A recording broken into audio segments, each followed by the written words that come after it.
to another episode of Anything and Everything with Donna Lisa. I'm your host, Donna Lisa. I just butchered my name. And today I have a really special guest. I know I say that about everybody I interview. However, this particular person we met, I want to say 10 years ago in hospitality. We worked at the same hotel, was on the same hotel sales team, and she and I had kind of just kept in touch throughout the years.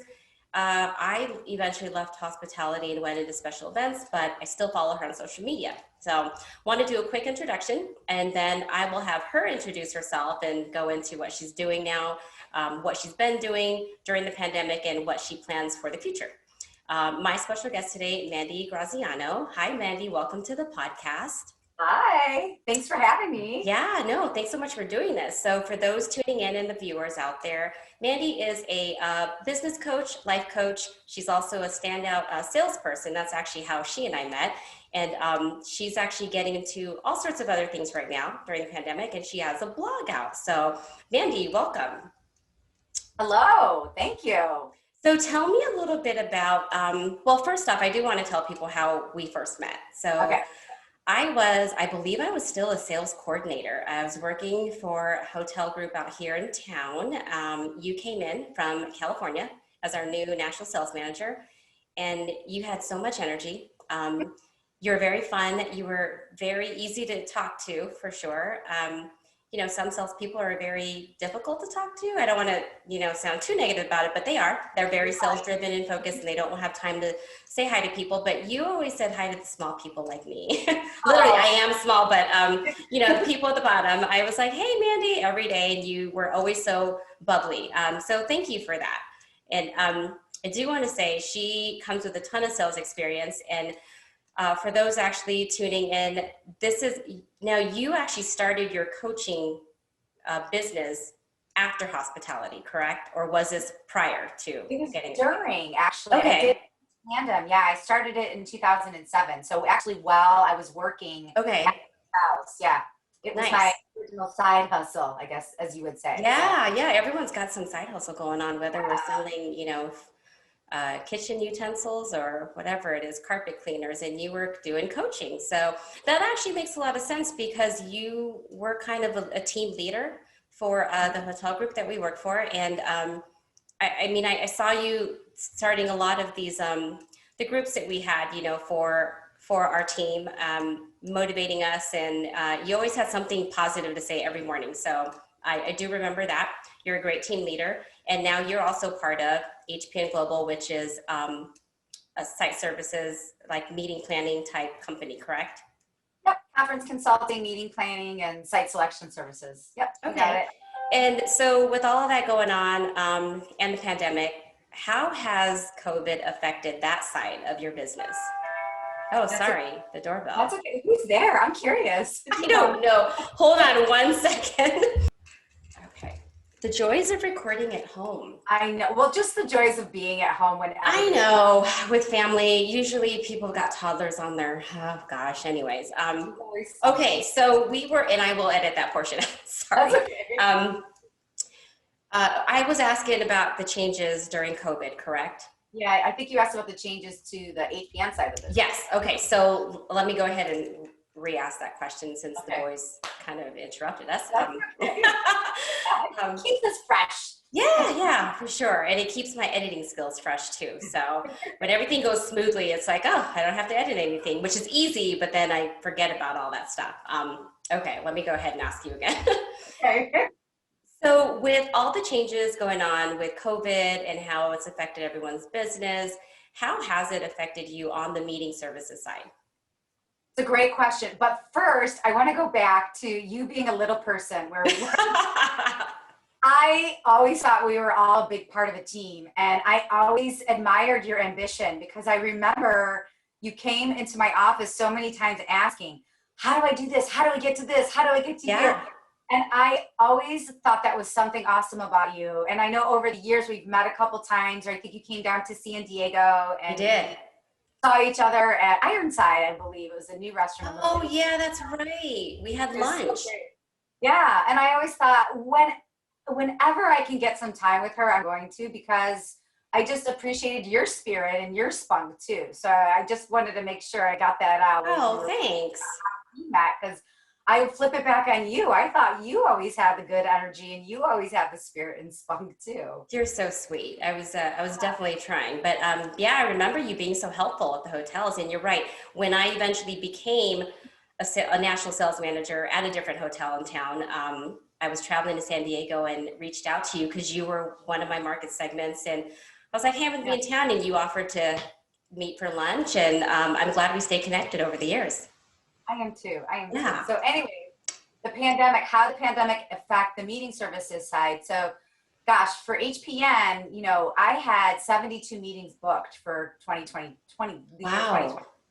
And I would say I canceled and moved all of them. So it was pretty crazy. I would say my March through June was nonstop. It was just nonstop, murmuring the word force majeure, moving things, working through things, and just making sure that my clients were taken care of. And on the other side, you know, the hotels had started furloughing people and releasing people. So it was really a matter of tracking people down. You know, I would start a deal to move a program with one hotel person, and they would get furloughed, and I would do it with another person, then they would get furloughed. So I would say we were starting the process over again and again. But, you know, I weathered the storm and we figured it out. And I would say on that side of the business, you know, my big objective was to be a student of the crisis and really understand what was happening. And if I had clients that wanted to do meetings during COVID, which I ended up actually physically doing 6 meetings during COVID. So, you know, I did a meeting in Vegas. We did a couple meetings in the bubble. And that was super interesting. I had a client just do an all hybrid meeting with 10 or 20 people that were on site. So for face-to-face meetings, it was all about trying to understand, okay, how do we do this? How do we do this safely? And what cities, states, and counties will allow people to do meetings? So it was really just being a student of the crisis and then bringing information back to my customers so I could remain a resource and be as relevant as possible. So when they do start holding meetings again, I was their first call. So I was holding focus groups, a lot of focus groups with existing customers and potential customers, sharing what was happening in the world around me, you know, sharing what hotel terms we should be considering for the future, sharing what hotels and destinations were doing a really good job. And then I was also having focus groups with my hotel partners all across the world too, so they could share what was happening and I can really speak to them from the voice of the customer. So I was a very proactive, really engaged person during COVID. Now, I wasn't getting paid for any of that, but I really felt like that was my job. And I think that will really benefit and reap some rewards in the end as meetings start coming back, and they have been starting to come back. Absolutely. And so you were basically continuing to educate yourself through the pandemic, just on, you know, what states were open, what the guidelines were and restrictions, because every state was operating differently, of course, right? Every state was operating differently. And some hotels within each state were operating differently too. So, you know, really understanding what it took to do that type of meeting and delivering that. You know, that was the first question I would ask customers is, do you want to have a meeting? You know, I think a lot of people might assume people didn't want to have a meeting, or they had the travel bans, or, you know, what have you. But some people did. If they wanted to have a meeting, I would say, game on, let's find somewhere for you to do it in a socially distanced way, in a safe way, and let's figure it out. And so I did a lot of that as well. And then I created a YouTube channel, Mandi's Excellent Site Inspection Adventures. Because, because I had clients that couldn't travel and they wanted to see what different hotels looked like. And then I did a journey, which was, I did 43 10 to 20-second videos of what it was like to travel to a meeting that I actually observed a client do in September. So the videos were me leaving the house in San Diego, going to Las Vegas. What does the food and beverage look like? What does the airport look like? What does it look like on an airplane? Each guest room, the food and beverage, and that whole experience, because I did have some customers that had never even left their house during COVID. Yeah, And I heard a lot of people were doing that. They were just bunkering down and not going anywhere. And yeah, so, what time? At what time was this? Was it during the summer or the fall it that was you were the doing? fall. It was the last week in September. Yeah. And you know what was Okay. so interesting about this one, Donna, was Mhm. and I don't know if you would be the same way. My assumption was that people wanted to know, like, oh, what does registration look like in a Yeah. socially distanced way? Or what does food and beverage look like behind plexiglass and Mhm. everybody wearing masks? That was not what people were interested in. People, when I actually did the focus group after with clients, the questions people had were, okay, was everybody wearing masks? Were people mad if they had to wear masks? Uh, What did the airport waiting room look like? What did it feel like being on the airplane? So I really understood at that moment that people have a different level of knowledge mhm. about, how to do a meeting or how to travel or how to leave the house. And it actually caused me, this is something really good that came out of COVID for me. It caused me to take a pause and take a step back and really understand where everybody is at, because each person is at a different place, and really meeting people where they're at, right? Like I might be this high energy person getting in an Mhm. airplane and going to a meeting and ready to do it, but that may petrify somebody. And so, I can't go at it with that vigor. You have to go at it with that pause of where are you at? Like, how can we have a conversation about where you are in this process? Right. And I think that came out of COVID as well. It really helped me to put the brakes on and just ask people, where are you? How do we talk about this? Because I don't want to go down a road that you're not interested in, but I definitely want to provide you with relevant information that's meaningful to Right. And so you're right. Everyone has a different type of comfort level when it comes to COVID. And know. Totally. yeah, I mean, I totally agree with that. And that's great that you're doing that and, adjusting to the different ways. Now, with FaceTime coaching on the coaching side of your brand, how has COVID affected that? I mean, are there any new topics of coaching that your clients are asking about? Yeah, it's an awesome question. Yes. So I would say business bedside manner Oh, okay. is something that's really important right now. I made that term up. I don't even know if it's out in the I ether, like but it. it's what is your approach, right? So I think Okay. what a lot of people are asking me, coaching customers or business consulting customers are asking, how do we even approach customers right now? How do we have a conversation with them if they're not at home and we don't have a way of getting in touch with them? So Mhm. how do we talk with them? How do we talk to each other? How do we re-enter into the business? Every industry has either suffered or thrived in some way during COVID. So business bedside manner is really interesting. So if it's a business, if you're an entrepreneur or a huge corporation and you don't have a business bedside manner, now's the time to establish one. Yeah. You think you have a good business bedside manner, it's really likely that you've got to tune into a different bedside manner. You got to relook at your approach or refine your approach and just make sure you're really hitting people where they're at, having conversations with people Mhm. where they're at, because their lives have changed and their Yeah. businesses have changed and their approach to business has changed too.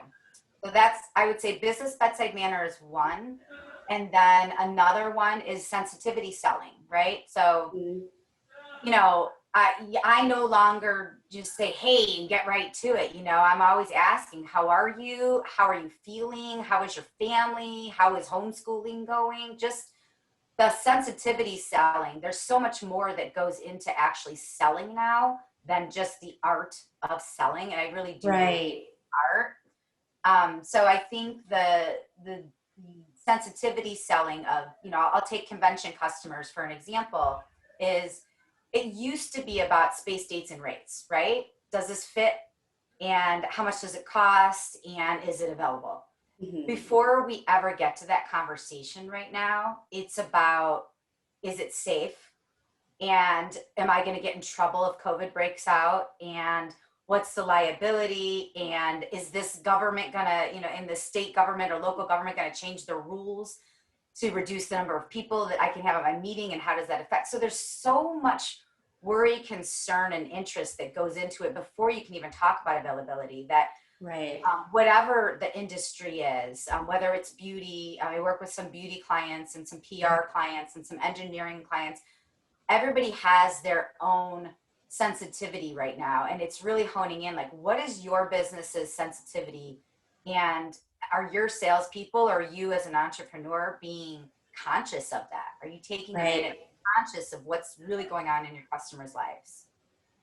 Yeah, that's true because a lot of people have been affected by this pandemic and even Yeah, their businesses, but also on a personal level with loved ones, whether they were infected or, lost somebody due to COVID. So, yeah, I mean, I like that approach that you're taking. Are you getting asked by a lot of your clients more just those specific questions, or is it something when they reach out to you, you're just bringing it up to them as like, hey, by the way, because we're in this pandemic, here's what I suggest.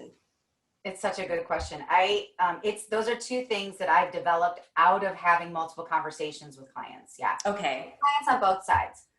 Clients on my coaching side and multiple industries outside hospitality, and clients within my hospitality conference business. So those are things I developed that I think are probably going to, or not probably, that are needed based on conversations that I've been having with people. Okay. Now, I mean, and you're a great salesperson, just from, when I worked with you. What made you decide to get into business coaching?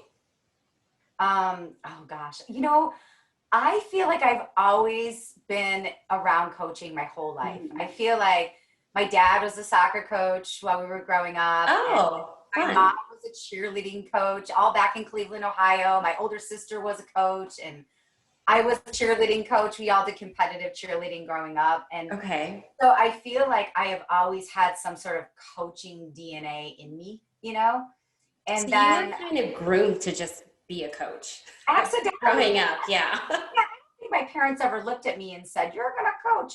But I think I modeled it, right? I think I saw it as I was growing up, and I felt really comfortable in that type of situation. Okay. And then I kept falling into it. Back in 2007, yeah, so gosh, this is 14 years ago now, when I was on the hotel side, I had a client come to me, she and her partner, and they said, "Hey, we want to grow our business. Can you help?" I said, "Sure." I didn't really know what they wanted. And at this point, I hadn't had a coaching business. So I said, "Sure, let's talk about it." And we met at my kitchen table and we talked about their business, and we talked about growing their business, establishing different pricing guidelines, streamlining their vendor process, adding new revenue streams. And then by the end of the meeting, a business consulting, consulting business was born. And I think my mom and dad, my mom was in town at the time. So the next week I had a couple of days off work, my day job. And we spent the time at the county building getting a business license, and then at the bank Wow. getting a business bank account. So that was the consulting side is something I started a long time ago. And I think at another point I took on a furniture store. I took on a couple different businesses from 2010, Okay. 2007 to 2010. But because it was tricky because I worked on the hotel side, Right. and I was obligated financially, obviously, because they were paying my salary to give them all I had during the day. So I did a lot of my coaching at that time in the evening or on the weekends, but it really was something that I always was very passionate about. And then in 2010, when I went over to the HPN side, and I had a little more liberty with my time, with my business structure, how I managed my business, I was approached by another person, a girlfriend of mine, and she was a director of sales for a hospitality company. And she said, "Oh, I'm trying to get my team to prospect. I need them to do cold calls. I don't know where to begin. Can you help?" I said, "I'd love to help, but time is my greatest asset and I have to charge you." And she said, "I don't know if I can make that happen." I'm like, "Well, just ask your boss. I mean, what's the worst that can happen?" So the next day she went in and she asked her boss, and her boss said, "Sure." And I officially then became their coach. So that was kind of when I transitioned from the consulting to coaching. And with that account, that was super fun. I got so much joy out of that because we, when I called it going into the closet, and I don't know if you remember when we worked together, we had power hour. It was kind of the same. Yes, I do remember that. Yeah. Twists, and you lock down and you're in the room for 2 hours and you just power through a bunch of calls, cold calls. So I did some cold calls with them, and after each call, they would make a call, I would make a call. They would make a call, I would make a call, and I would coach them. This worked, this didn't work. Hey, let's try this approach. So it really wasn't about this, you're not doing something right. It's really about, hey, this was okay, but let's just try something different. Mm-hmm. And then I wrote a roadmap for them. And then we started, I met with them once a week, and over 2 months or so, their business increased by 30%, and they were crushing the sales team.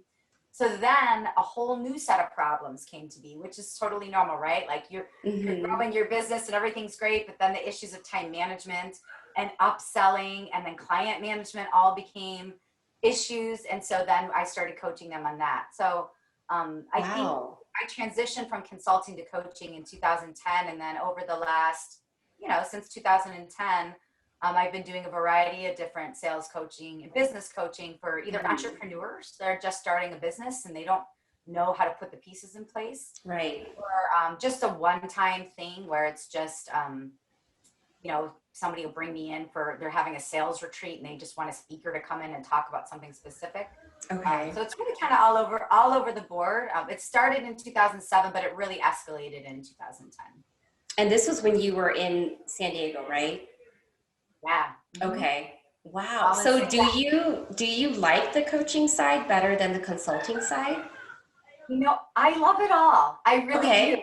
I do. I really love it all. I love sales and I love business. As long as I can remember, I've been interested in business and sales. I mean, I can remember being a little girl, being 6 or 7 years old, and my little sister and I would load up our wagon with strange odds and ends. I think we put like a used hair blow dryer and clips and flowers, and we would just walk around, strut around the neighborhood and go door to door and sell things out of this wagon. Oh, which that's is funny. At the time, super weird. But other people were playing with Barbies or riding bikes, and my little sister and I got so much joy out of making things pretty and then pitching it to people and taking it around. So I like the coaching and I like the consulting, but I like business. So you've always had this entrepreneurial spirit in you. I think so. Yeah, I think so. Nice. And so what inspires you to do what you do? I mean, it sounds like you love sales, you love coaching, and you love consulting.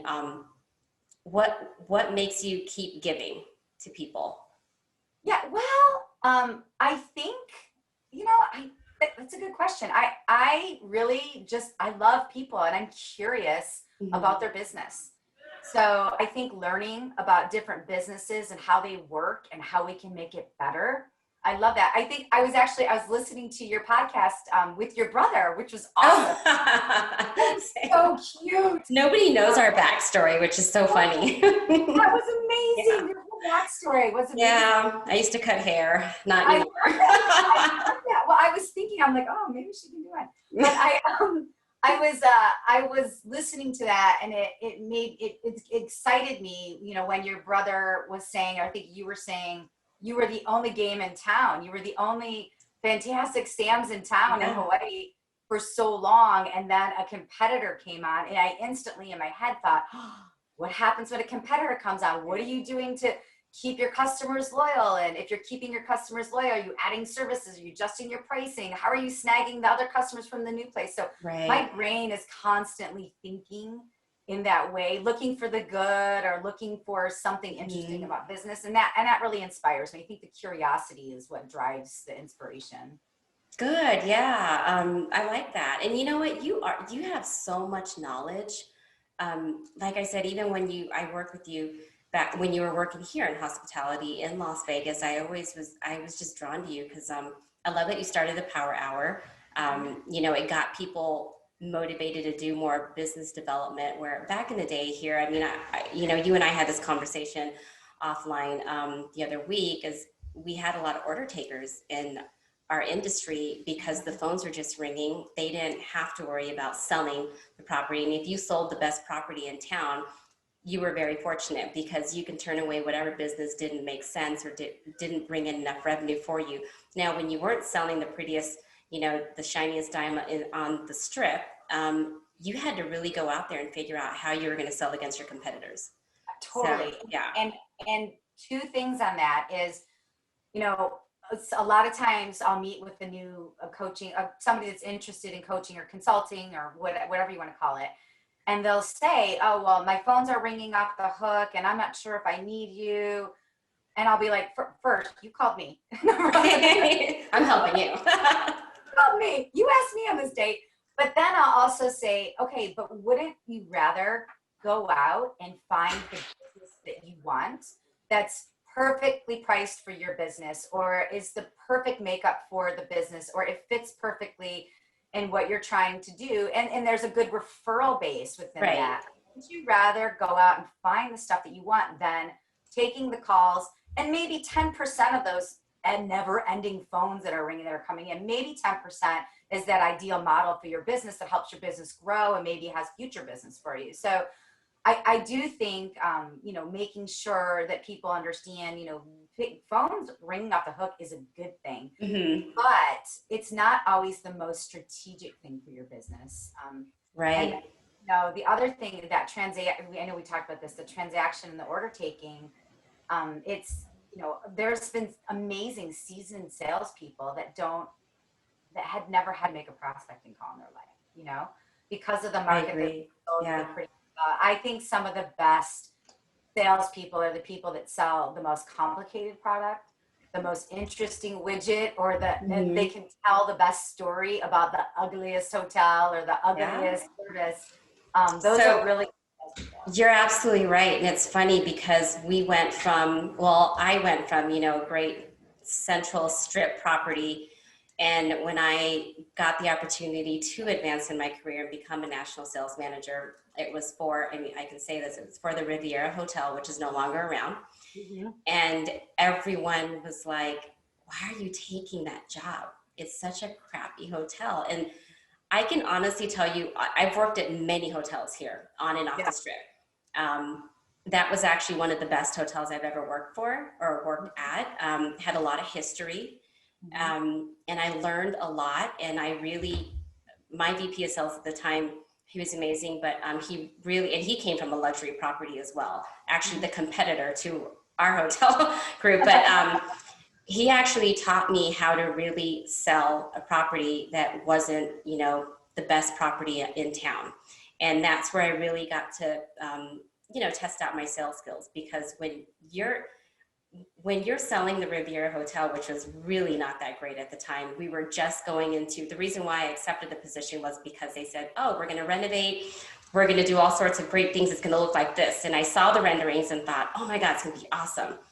And a year and a half later, it never happened. And then you're like, great, I've been upselling this whole product that's going to happen and it's not happening. Now what? Then you have to transition, and still bring groups in, but we pretty much brought any group, like the dog and pony show, whatever it was, that was never going to be accepted at any other strip hotel. We brought them in. But we definitely had to learn how to prospect to the lower tiered groups that weren't going to pay $150 to $200 a night. But yeah, it was one of the best properties I ever sold. I had a ton of fun. Doesn't that feel like such a sense of accomplishment? Because you're leading people somewhere they wouldn't consider on their own. Right. And then they realize, well, this does work for me. So you're solving their problem, and how gratifying is that? Right. And then it's a sense of accomplishment. Yeah. And I think it's very similar to some of the startups that I've worked with, where it's just an idea, right? Right. And you're selling an idea. And how hard is that? You're selling an idea and a concept. Now that's a complicated sell. Or back to the hotel world, where it's a brand new hotel and you barely have renderings, and it's just a whole physical.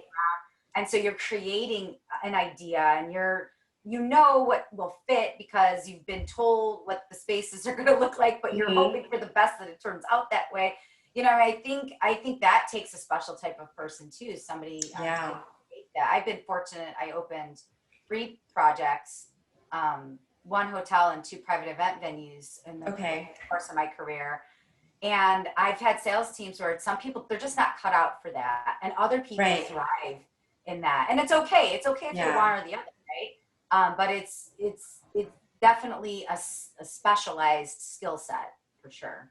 Yeah, absolutely. Just like the real estate market. I mean, I know I got into it this summer just because I was furloughed from special events. And I was like, well, real estate's still thriving. I'll get into that. And there were a lot of people that said, have you ever worked in real estate? And I actually did. I got into that before I got into hospitality. So I'm fully aware of all the, old school door knocking that we used to do before social media, got really big. And so I get it. Like, you definitely have to do a lot of the hardcore pounding on the pavement, going out there and doing that business development. Whereas some people, they just prefer to have the business walk in the door and they close this that way, which is great. But I actually like that hardcore sales, where you're going out there to find the business. So yeah, I mean, I definitely think sales is definitely something that's not for everybody, but there are some that do well with it. You're one of those, and you're always positive about, finding new ways to sell a product. That's what I see.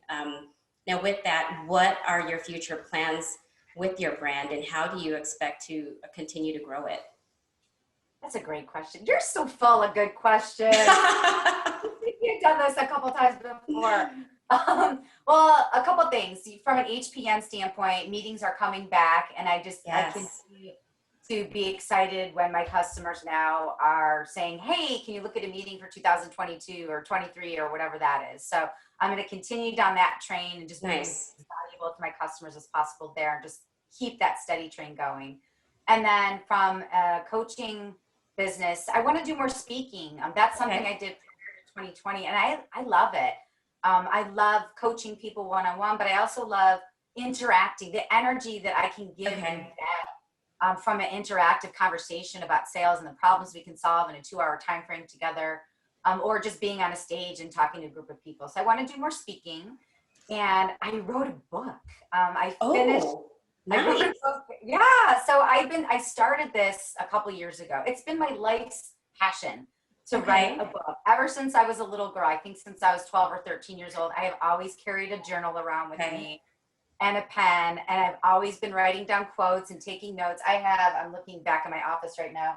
I have a duffel bag and probably 8 huge boxes of journals. And that's writing that I've done since I was a little kid. Wow. So writing a book is a passion of mine, and I actually hired my own coach back in 2018. I hired a writing coach and said, I want to write a book. How do I do it? And it was interesting because at the time I thought I was going to write about fiction. I thought I would go through some of the journals from Ireland or, Cleveland, Ohio, and I would pick out characters and embellish their characters. I thought I would just write some sort of fun fiction stories.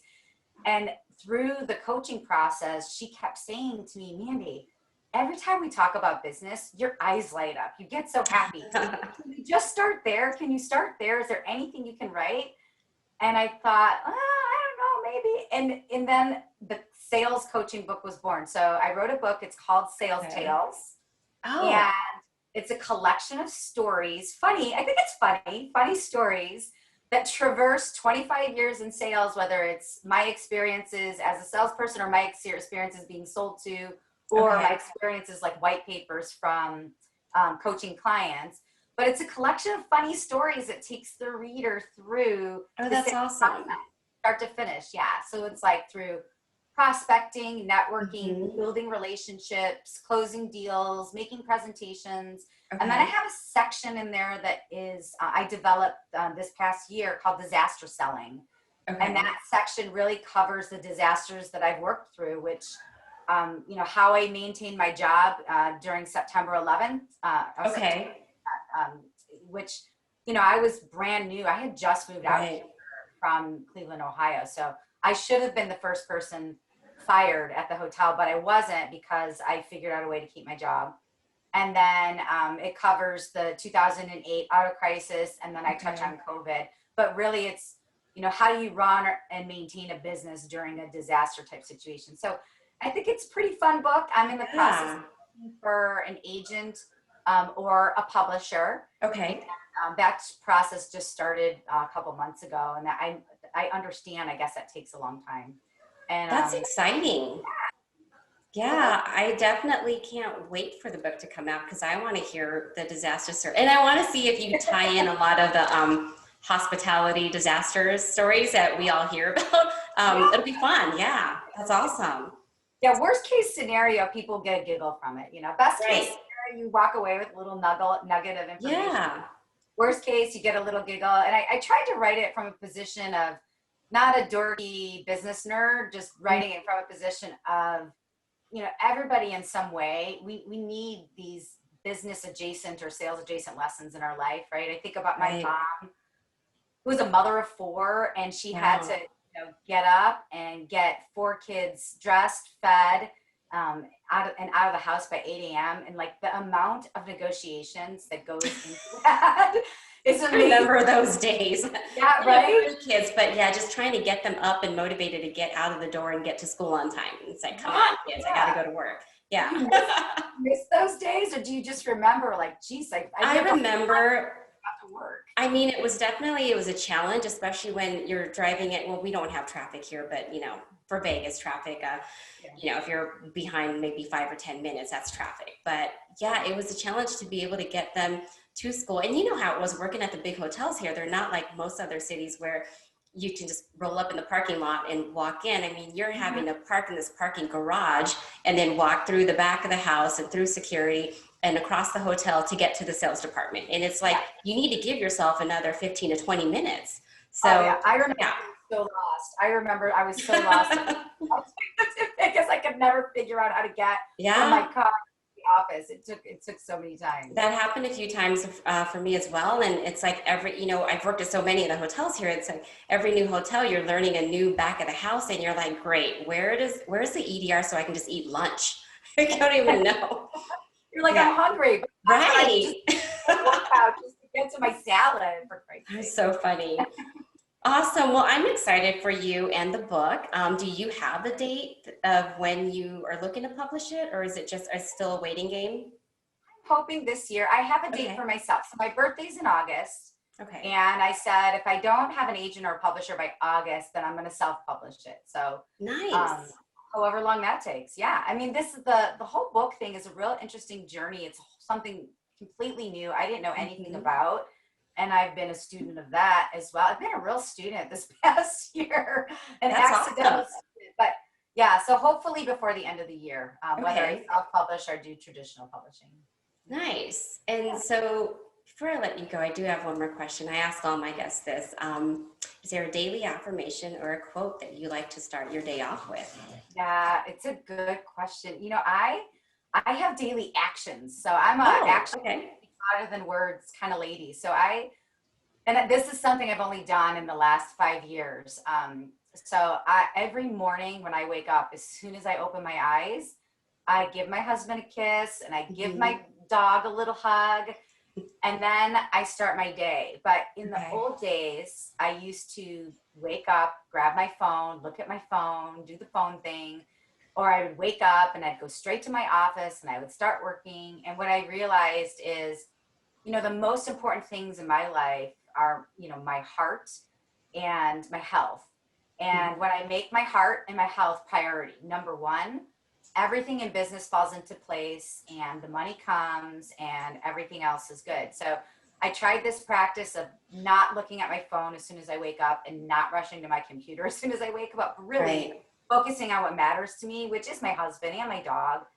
And so I just try throughout the day to stay as connected to my health and my heart as possible. So if that's like being more conscious family member to, my family, my whole family back in Ohio, all my nieces and my siblings and my nephew, or being a better wife or being a better friend, those things are super important to me. And I try and schedule out breaks throughout the day, whether it's just to go outside and take a deep breath, or whether it's just to do some stretching or do a workout. But I have to get my health and my heart in check every single day because everything else does fall in line. So those are I would say my daily actions. That's nice. I like that. Affirmations. Yeah. Yeah. Awesome. Yeah. Well, thank you so much for sharing your story with me. I love your story. I mean, like I said, I've known you, not really known you the entire 10 years, but known what you've been doing. I never knew that you were a coach. So yeah, it was great. Now and I'm so happy to be on this. This has been great. I've been listening to every Oh, you're session. such, you're a great supporter. I love that. Keep going, keep doing it. It's pretty cool stuff. Thank you. Yeah, I mean, I just figured, I love business too, and I love hearing everyone's story and how they got started in business. So I just thought, what a great way to showcase, individuals and people that are close to me or people that I have personal relationships with. So thank you Awesome. very much. I hope you enjoy the rest of your weekend. I appreciate you doing this on a Saturday with me. I know how No busy problem. everybody can be, and they look forward to the weekends to just unwind and not do any work. And you're on the podcast, so thank you. No problem. My pleasure. Anytime. Awesome. Well, stay in touch, Mandy. I definitely am going to reach out to you again in the future because I do want to get updates on how your book publishing is going. Okay, awesome. Thank you. Okay. All right. We'll stay in touch. Have a good day, Mandy. I'll talk to you again soon. Happy weekend. Thank you. You too. Bye-bye. Bye.